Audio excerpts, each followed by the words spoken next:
24 জুলাই অভ্যুত্থানের আগে এবং পরে গোটা দেশের বিভিন্ন থানা এবং পুলিশ ফাঁড়ি থেকে বিপুল পরিমাণ অস্ত্র ও গোলাবারুদ লুটের ঘটনা ঘটে। পুলিশের হিসেব মতে দেশের 664 থানার মধ্যে 460টি থানা, 114টি ফাঁড়ি ছাড়াও গণভবন থেকে স্পেশাল সিকিউরিটি ফোর্সের এসব অস্ত্র লুট করে দুর্বৃত্তরা।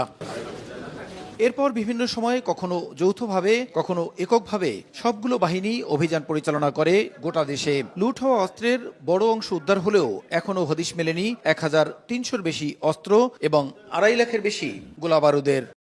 এদিকে আগামী ফেব্রুয়ারিতে ত্রয়োদশ জাতীয় সংসদ নির্বাচনের প্রস্তুতি চলছে। নির্বাচন সামনে রেখে এসব অস্ত্র ব্যবহার করে বিশৃঙ্খলা সৃষ্টির আশঙ্কা করছেন আইন শৃঙ্খলা রক্ষাকারী বাহিনী। সোমবার সচিবালয়ে আয়োজিত আইন শৃঙ্খলা সংক্রান্ত কোর কমিটির বৈঠকে এসব অস্ত্রের বিষয় নিয়ে আলোচনা হয়। লুট হওয়া অস্ত্রের সন্ধান ও সন্ধানদাতাকে পুরস্কৃত করার ঘোষণা দেন স্বরাষ্ট্র উপদেষ্টা। পিস্তল হলো 50,000, শর্টগান 50,000, চাইনিজ রাইফেল যেটা 1 লাখ, SMG 1,50,000, LMG 5 লক্ষ, আর গুলি প্রতিটি হলো 500। এই তথ্যগুলি আপনারা যদি জানান, এগুলি কিন্তু গোপন রাখা হবে।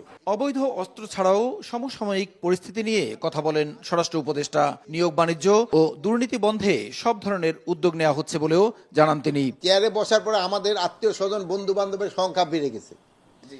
এরকম আমাদের বন্ধু বান্ধব এবং আত্মীয় স্বজনও যদি কোথাও গিয়া কোনো রকমের চাঁদাবাজি বা ইসের সাথে জড়িত হয়, আপনারা কাইন্ডলি আমাদের জানাবেন। গাজীপুরের পুলিশ কমিশনার সড়কে যানবাহন বন্ধ করে চলাচল করার অপরাধে শিগগিরই তাকে শোকজ করা হবে বলেও জানান স্বরাষ্ট্র উপদেষ্টা।